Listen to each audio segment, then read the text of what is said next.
na gamot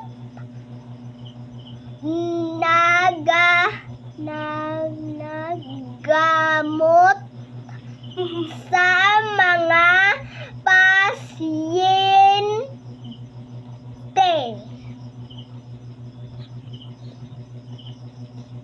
Idikit sa loob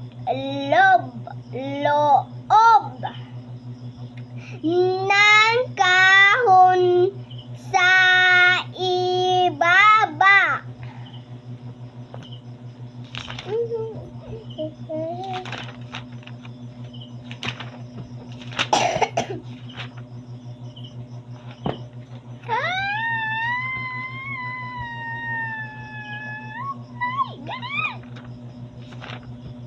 Around. Pasyente.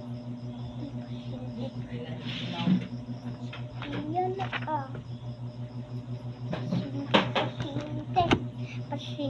pasyente. Ang bahay o tahanan ay mahalaga sa mga tao. Dito sila naninirahan at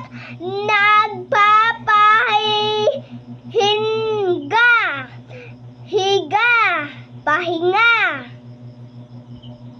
Dito nagkakasama-sama ang pamilya sa loob ng bahay o tahanan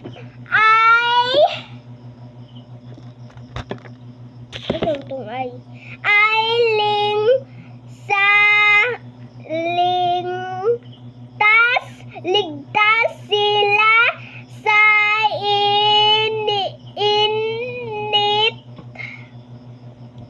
at lamig ng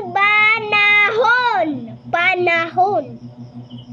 Nagmumula sa mga likas na yaman ang mga materialis sa paggawa ng bahay. Halimbawa ay ang mga kahoy, bato, buhangin,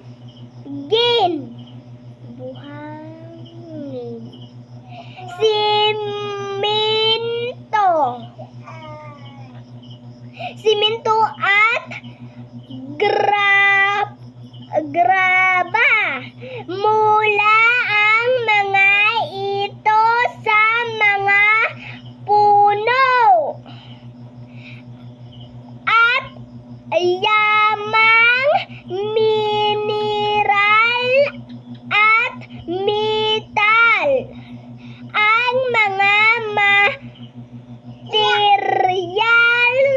materyales ng mga kasanggapan sa bahay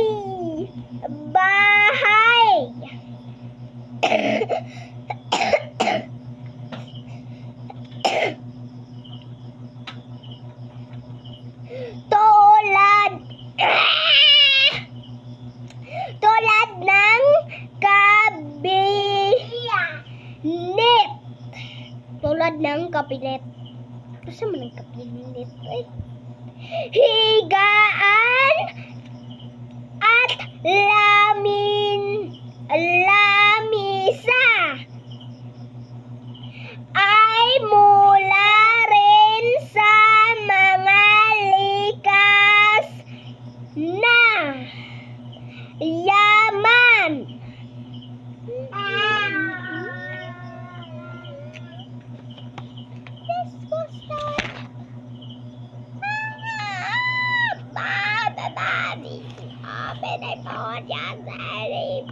baralyo po. Ay.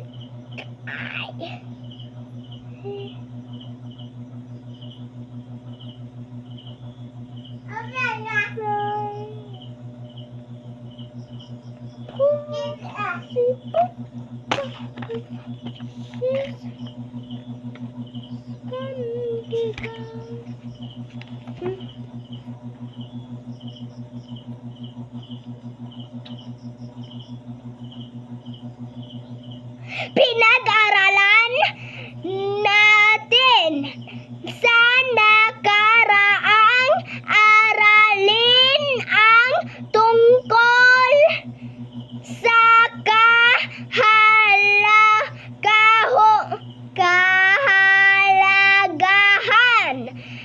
ng mga paglilingkod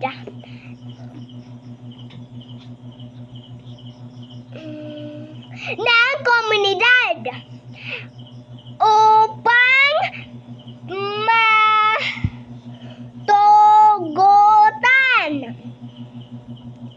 ang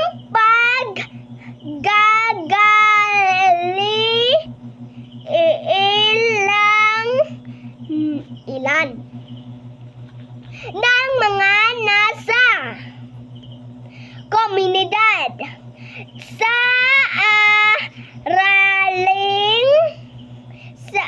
sa araling ito. Pag-aaralan naman natin ang iba pang mga tao na naglilingkod at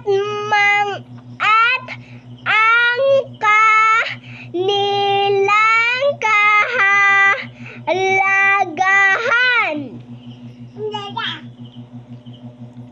Tangi sa mga nasa pamahalaan, sino-sino ang mga taong naglilingkod sa komunidad.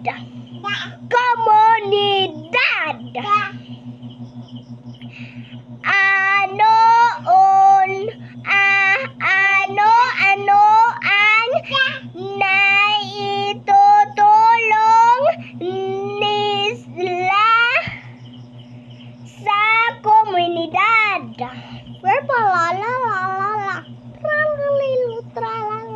Tralalilo, Pukodero, krokodilo.